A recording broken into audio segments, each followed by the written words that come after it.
Hi everybody, welcome back to today's edition of Good Evening KU. My name's Caroline Soro. And I'm Tom Milnaric. Tom, how's it going? How was your weekend? My weekend was good. How was your weekend? It was pretty good. I didn't do a whole lot other than go to the football game and just do this really long research project that I had for one of my journalism classes. I just feel like halfway through the semester, everything's starting to pile up. But yeah, how are your classes going? My classes are on good, so I'm taking math online. Which is really challenging because learning all of it, but I'm being really proactive, going to tutoring every day and working with my teacher, so it's going better. Yeah, that's awesome. I'm glad to hear it. How do you feel, like I said, since we're halfway through the semester, how do you feel about your online classes? Like, are most of your classes online or in person? Or?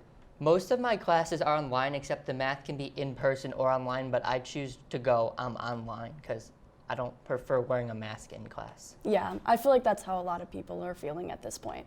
So Tom, since we were talking about the debate last weekend, did you end up watching it? Yeah, so in fact I did watch the debate. It was kind of disappointing. People weren't really presidential, and yeah, I just wasn't a fan of it. It didn't change my opinion at all, but it was definitely interesting to watch.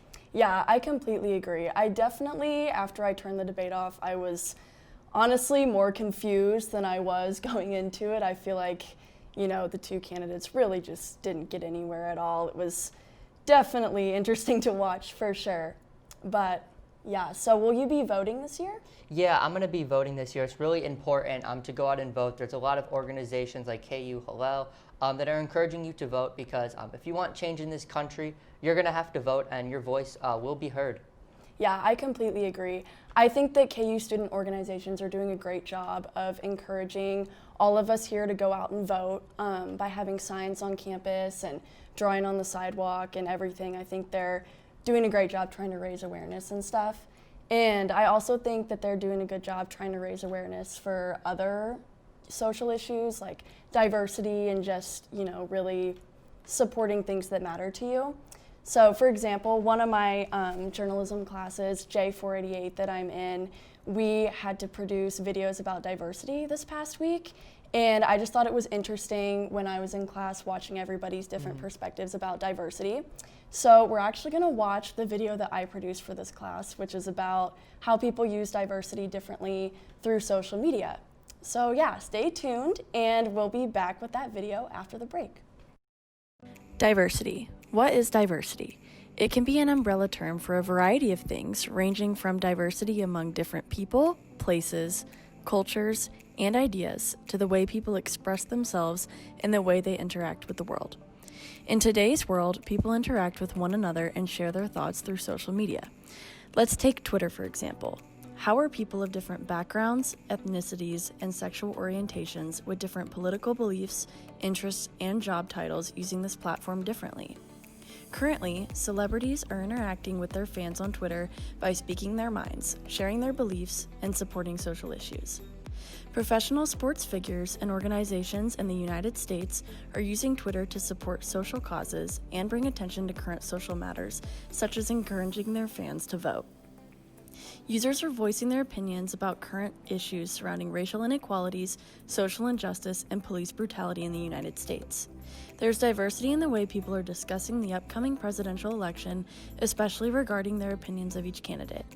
Different news outlets are not only highlighting stories in the US, but are talking about important stories from around the world.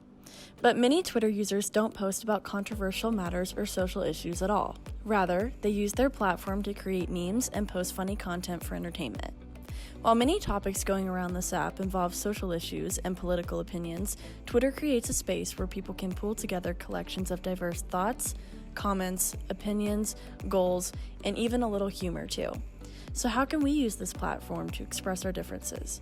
More importantly, how can we use it to learn from each other's differences today? You may not hear it at first, but it's there. Our chant, rising.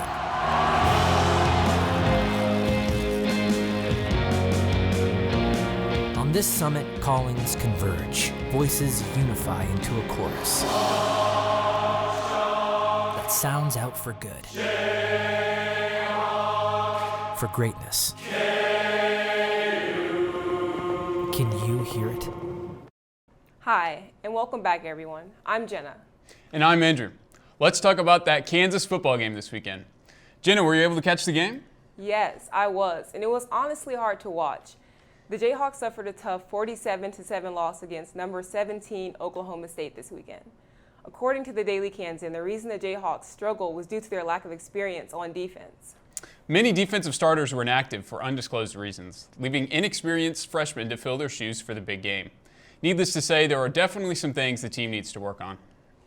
As of yesterday, Kansas has set a new record for coronavirus hospitalizations. According to Channel 12 News, Kansas health officials reported an average of about 26 hospitalizations each day for the last week. This sets a new record for the pandemic, as the previous recorded hospitalizations in the state of Kansas were around 23 cases per day. The state witnessed a 2.5% increase in COVID-19 cases over the past weekend, according to health officials. In order to keep this number from getting any higher, let's all continue to wear our masks, especially on campus. Yes, wearing a mask is always important because COVID can affect everyone differently, even young, healthy college students like us. According to Fox News, Chad Dorrell, a healthy 19-year-old college student who was in tremendous physical shape, passed away recently due to coronavirus. Sources claim that after he finished quarantining and returned to campus, Dorrell experienced fatal neurological complications linked to the virus.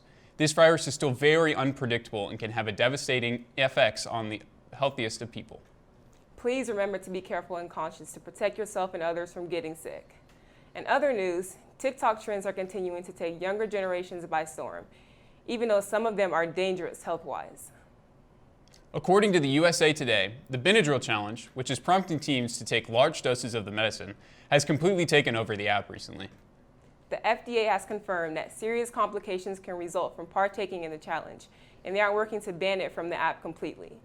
Any weird trends on social media can seem appealing these days, but some of them just go way too far. I completely agree. The internet can be a very scary place.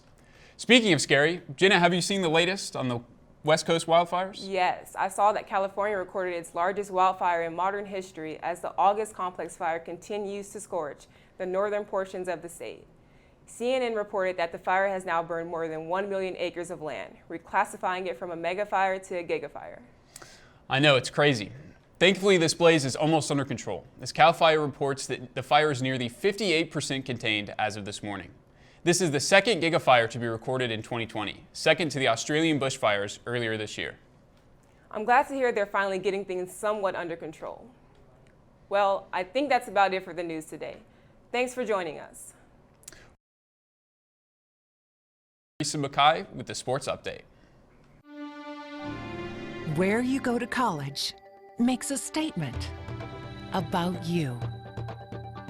This place will become a part of you, your identity for life.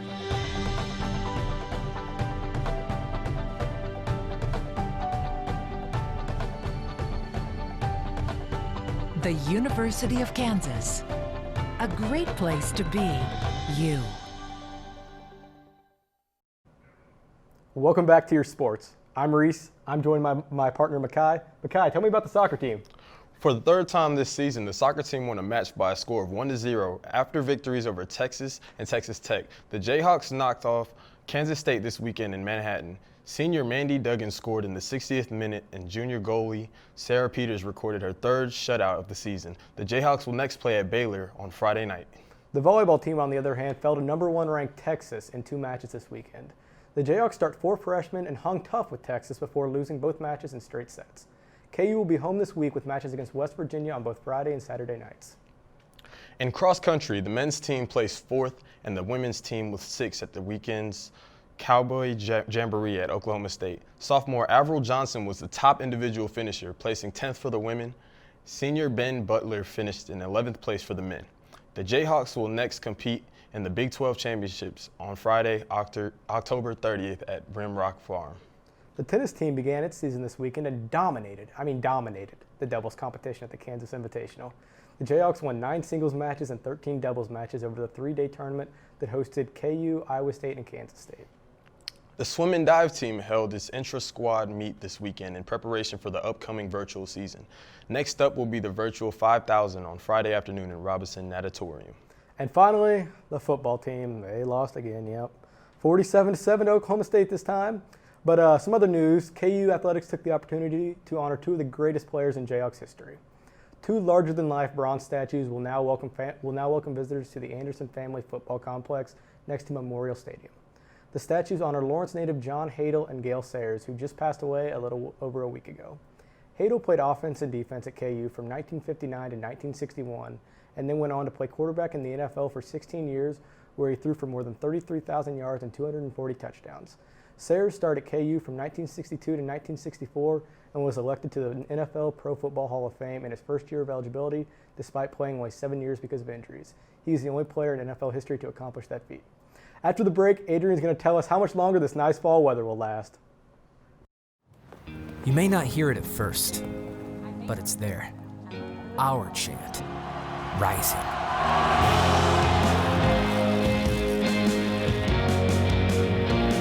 On this summit, callings converge, voices unify into a chorus that sounds out for good,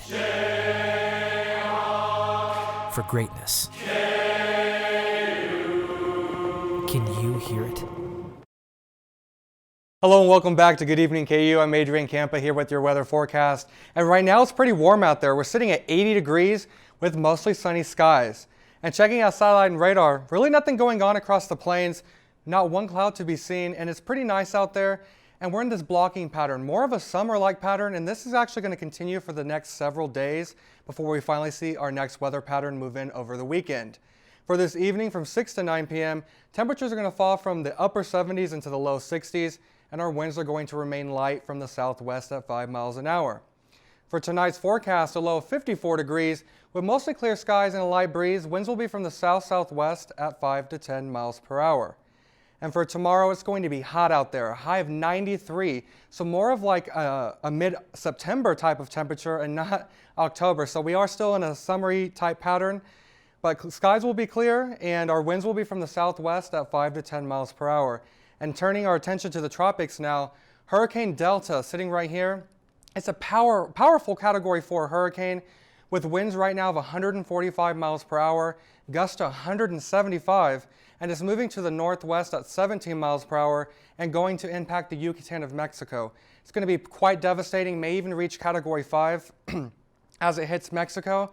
But bad news is it's not just stopping there. It's going to head back into the Gulf and make a beeline towards the United States. Areas in Louisiana are on high alert. They were actually hit by a powerful Category 4 hurricane over a month ago, and now they're preparing for another major devastating hurricane. As Delta goes into the Gulf of Mexico, it's actually going to expand and widen its hurricane wind field. So the coast of Louisiana is going to potentially see even more significant damage than what they've seen with Hurricane Laura. So if you know anybody in the south, make sure they are using their hurricane precaution plans. Our extended forecast over the next 7 days, temperatures are going to stay quite pleasant and pretty warm for this time of year.